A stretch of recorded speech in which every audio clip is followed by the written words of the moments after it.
My 17-year-old daughter spent 3 days cooking for 23 people for my mom's birthday party. My dad texted last minute.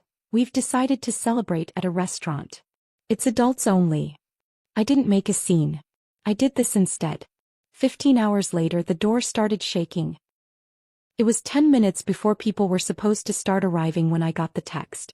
I was standing in the doorway of the kitchen trying not to cry over a beet salad. Not because of the beets, though they do look vaguely like something you'd pull out of a surgery tray, but because my daughter was bouncing around the kitchen like her entire future depended on whether Grandma liked her lavender glaze. Maybe it did. In her head anyway. Ava had been up since 5 a.m. That wasn't an exaggeration or a dramatic flair. I heard her alarm go off. She'd already baked, prepped, frosted, stirred, burned one thing, then remade it, and steam cleaned the floor once because it was, in her words, giving health inspector energy. The table was set for 23 people. Handwritten name cards. Fresh flowers. Printed menus. The whole room smelled like thyme, butter, and something sugary I couldn't identify. It smelled expensive. Ava had curled her hair. Her apron was clean. She was glowing in that tired, adrenaline-fueled way you only see in cooking competition finalists and brides with second thoughts. And then my phone buzzed. Group chat, family thread. The one we usually used for things like, Happy Easter, and blurry pictures of someone's casserole. It was from my dad. We've decided to celebrate at a restaurant. It's adults only. No punctuation. No apology. Just that. First I thought I misread it. Or that it was a joke. Ava had just pulled a tray of sugar-free pear tarts out of the oven for Grandma's diabetic neighbor. She was humming. I stepped out into the hallway like I was going to answer a call. I wasn't. Not yet. I just needed to stop my hands from shaking first. I stared at the message. We've decided. Not, I. We. I called my dad first. It rang twice.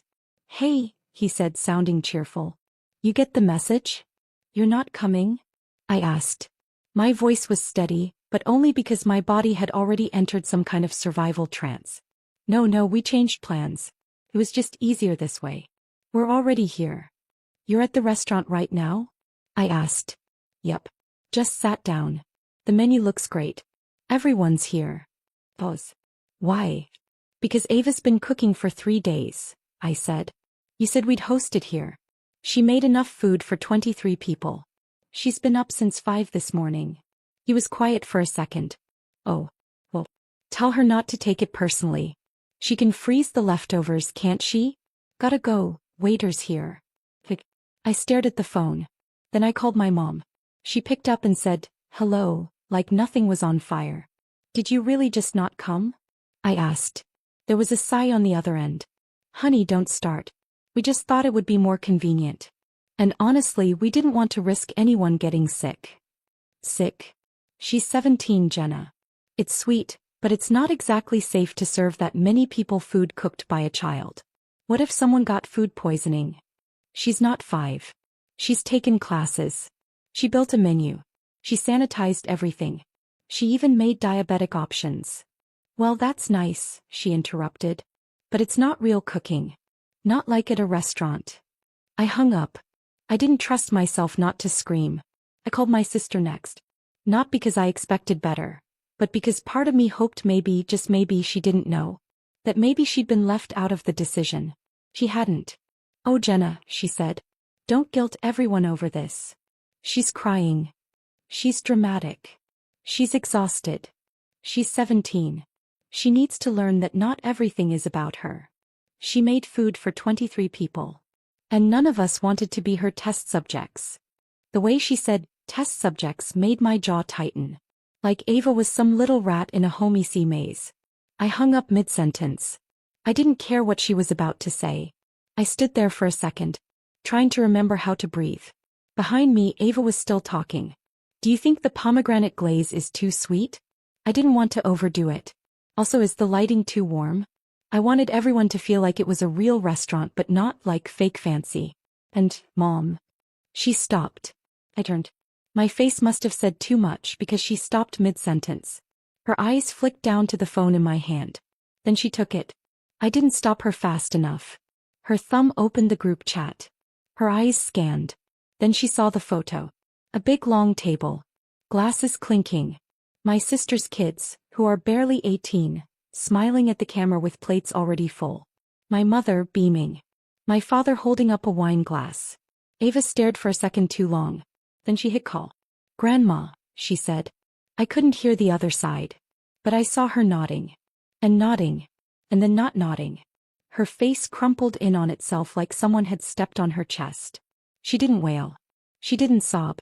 She just let the tears fall slowly, like something inside her had given up. Like she was embarrassed even to cry over it.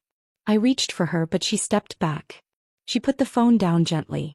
Like it was glass. Then she turned toward the cake. It was gorgeous. 3 layers. Piped rosettes. "Happy 67th, Grandma," written in dark chocolate. He stared at it. Said nothing. I stood there useless. And then I thought, no.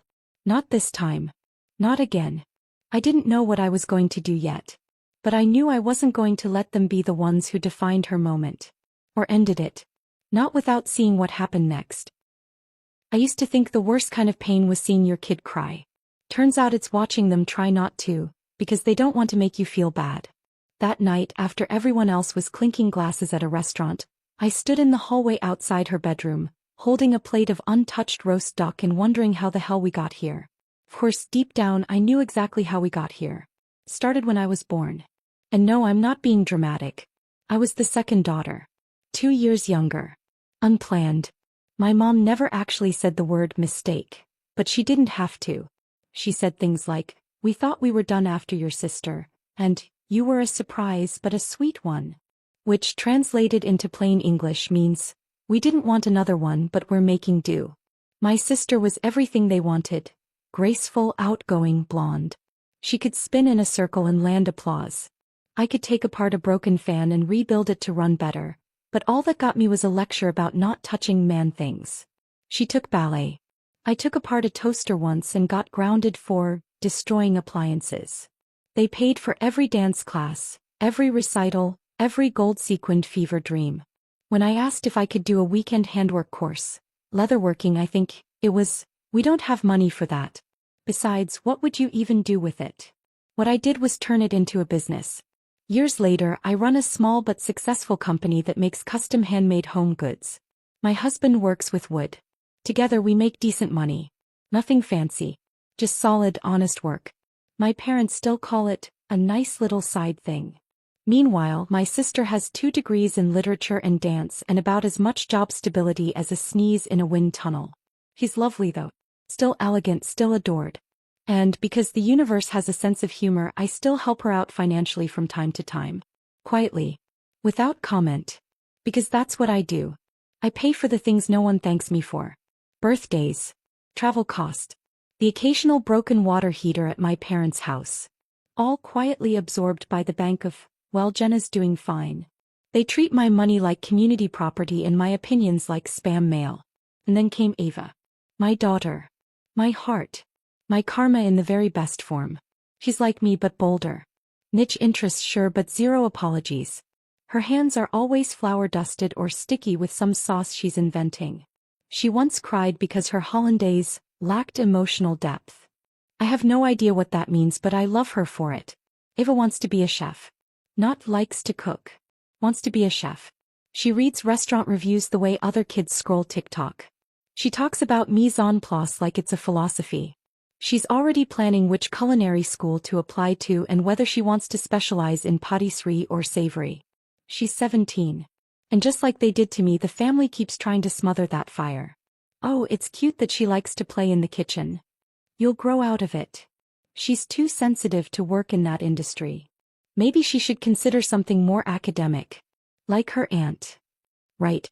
Because crippling debt and no income is what we're aspiring to now.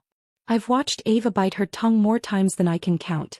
Once, after a family brunch, she went into the bathroom and stayed there for 20 minutes. I found her later wiping her eyes and blaming it on an onion she'd chopped 6 hours earlier. So when she came to me and said, "Mom, I want to cook for Grandma's birthday this year." The whole thing. Just me, I was a little stunned. But also proud. She knew how hard that would be. How cruel they could be. She wanted to do it anyway. I asked her, 3 times, "Are you sure?" Each time she nodded harder. I want to show them what I can do. And then she did. She made a menu. Printed it. Organized the kitchen like a military operation. Took into account every food allergy, every dietary need, every personal preference. My dad doesn't eat mushrooms. My mom thinks cilantro tastes like soap. Ava adjusted for both. She went shopping with her own money. Sourced ingredients. Tested everything.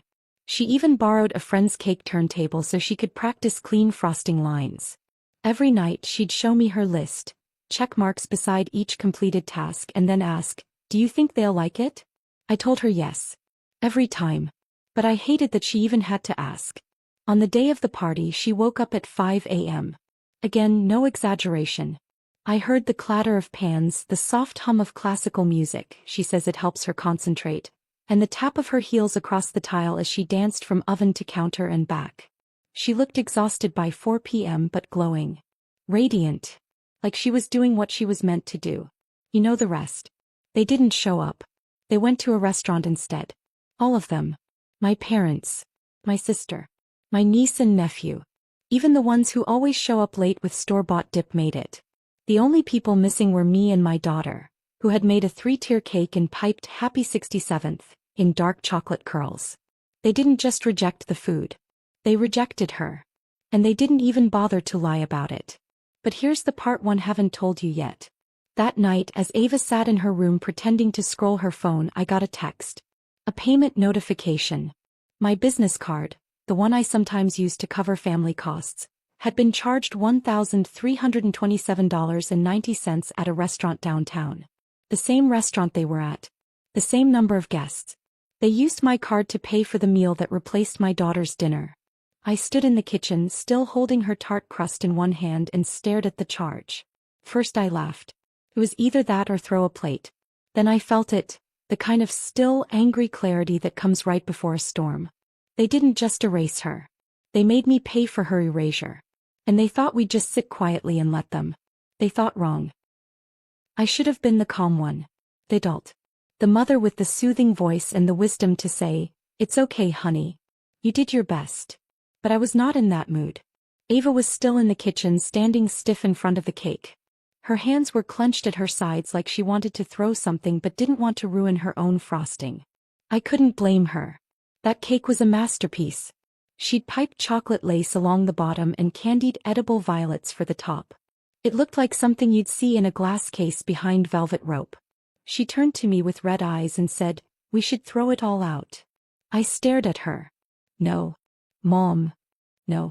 If they won't eat it, someone else will." Like who? I didn't have an answer yet. But my hands were already moving. I grabbed my phone and started scrolling. Ava didn't know it yet, but I was about to set this entire evening on fire. First I called my husband. He was still at work, which somehow made me even angrier. "I need you home. Now." He didn't ask questions. Just said, "Be there in 20. Then I started calling everyone else. Old friends. Neighbors. My cousin Sam from my dad's side, who always got left out of things for being too political, which was code for calls out our parents when they're awful. People from our local community group. A woman I'd met twice through a charity bake sale.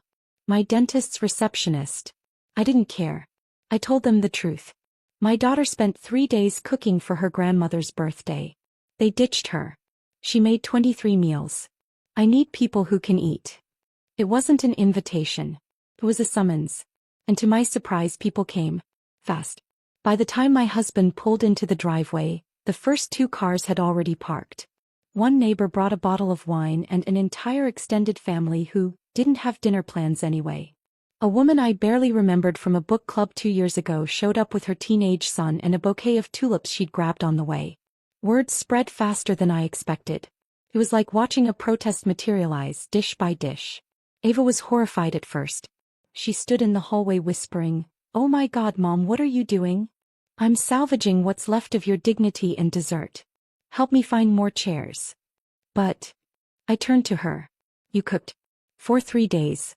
You made something beautiful. This isn't pity. It's defiance." That shut her up. But only because her brain was clearly buffering. We shoved together 2 folding tables and started putting out the food. By the time the third wave of guests arrived, Ava had retreated to the kitchen to reheat things and whisper panic to herself over sauce temperature. That's when the journalist showed up. I didn't invite her. Someone else did. A friend of a friend who was in food media. She walked in with a small camera bag and a huge appetite for drama. I heard what happened, she said. Is it okay if I taste a few things? I looked over at Ava, who was standing frozen by the oven, eyes wide. She looked like someone had just asked her to sing on live TV while holding a soufflé. I said yes for her. And handed the journalist a plate. The journalist didn't just taste things. She photographed them. Asked about ingredients. Took notes. At one point she whispered to me, "You know she's better than some of the professional chefs I've reviewed, right?" I swallowed hard. Tell her that. Eventually the crowd settled. All 23 seats were full. Ava peeked from the kitchen like a nervous raccoon and asked, "Should I serve the appetizer?" I said, "No. You should serve your menu." And so she did. The room quieted as the first course went out. Then came the murmurs. "Oh wow. Is that lavender? This is incredible." By the main course there was clapping. By dessert someone stood to make a toast. To Ava. To the girl who cooked an entire feast, didn't quit when she was kicked down, and whose food tastes better than anyone we've ever paid to feed us. She got a standing ovation. And then, because the universe apparently has a sense of timing, a second cake appeared. Not hers. A store-bought thing someone brought as backup. But they insisted Ava cut hers. She did. She smiled. Barely. But it was real. And I let myself breathe. But the night wasn't over. At 2 a.m. I was still awake when I got the text. It was a link. From the journalist. A feature-length article already live. The birthday that wasn't. How a teen chef cooked for 23 was abandoned, and ended up hosting the most memorable dinner of the year. The article didn't just praise Ava's food. It told the story. The full story. How her grandmother's birthday was supposed to be at our house. How Ava cooked everything herself. How the family decided without notice to go to a restaurant instead. And how they used my card to pay for it. They didn't name my parents. But they did name Ava. And they made sure readers knew exactly who had stayed, and who had left her behind. I stared at the screen in shock. Then I checked the comments section. It had already started. "She's amazing. Where can I eat her food? Who leaves their own granddaughter like that?" I looked at Ava, who had fallen asleep on the couch, still in her apron, hands curled like she was still holding a spatula, and I knew this wasn't the end of it. Not even close. Because that article was already making waves. And some people wouldn't like what it stirred up. There's a special kind of silence that happens right before someone knocks on your door in rage. You don't hear footsteps. Or a car. Or shouting. Just stillness. Like the air itself knows to hold its breath. I was washing dishes when it happened. Half the cake was still in the fridge. I was humming something under my breath and letting myself feel the tiniest drop of peace when, bang, bang, bang. I dried my hands, peeked out the window and almost laughed. They really came. My parents were standing on the porch in matching windbreakers, both fuming like unpaid actors in a courtroom show. And standing slightly behind them, arms folded like she'd practiced the pose in a mirror, was my sister. I opened the door because I was tired of hiding. But I didn't invite them in. "You need to fix this," my dad snapped, skipping hello entirely. My mom chimed in with, "Do you have any idea what you've done to our reputation?" My sister didn't say anything yet. She was letting the elders go first. Very old school of her. I blinked. What I've done? They shoved past me before I could stop them. Into my hallway, into my kitchen, into my home. Like they still thought they had some kind of authority here. "You told the media we abandoned Ava," my mom hissed. I crossed my arms. I didn't tell them anything. A journalist came, tasted the food she made, heard what happened and wrote about it. Honestly, I think they went easy on you. My dad jabbed a finger toward me. "You think this is funny?" Everyone at church read it. Our neighbors read it. My golf group won't even reply to my messages. I raised one eyebrow. Devastating. That's when my sister stepped forward. "You need to tell them it wasn't true," she said, her voice trembling with manufactured calm. "You need to say it was exaggerated.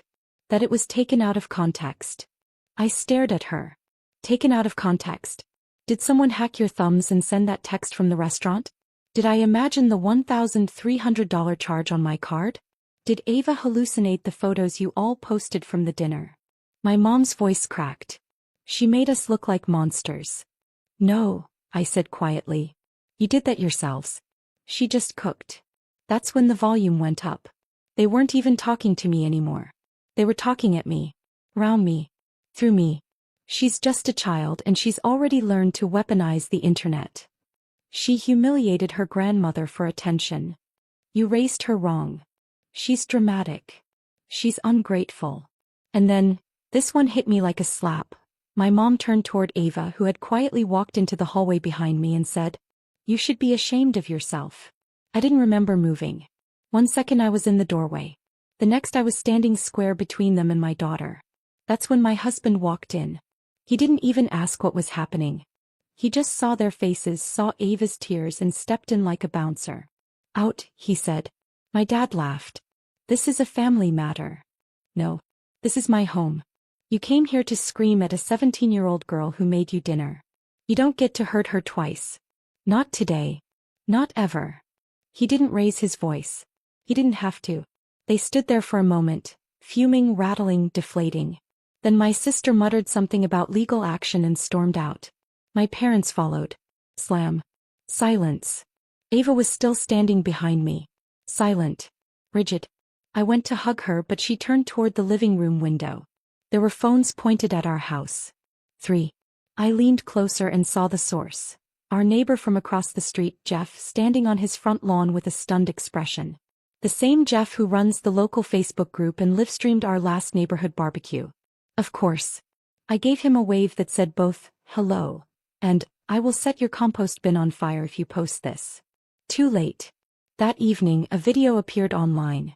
Title: The grandparents from that viral Teen Chef story just showed up at her house and screamed at her. Watch what they said. The internet did what the internet does. It lit a match. The comments were brutal. Imagine being this bitter over a cake. They sound like they're auditioning for villains in a Hallmark movie. Who yells at a kid who cooked them dinner? One comment just said, "This is why some of us cut off our families." That night, before I blocked my parents, I saw the final round of texts. First, "You've ruined us." Then, "We'll take legal action if you don't issue a correction." Then, "This is elder abuse." Right. I didn't reply. I blocked all of them. My parents. My sister. Their side of the group chat. And I deleted the card they'd used to pay for that dinner. That particular act of financial betrayal wouldn't happen again. Later I posted something simple. Not a rant. Not a call-out. Just a sentence. We stand by every word.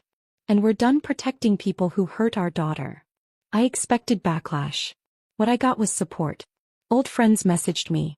Strangers messaged Ava. A local chef invited her to stage in his kitchen over the summer. Someone from a culinary program she dreamed about said they'd be watching her journey with interest. We didn't celebrate. But we finally exhaled. Fast forward 1 year. Ava got in.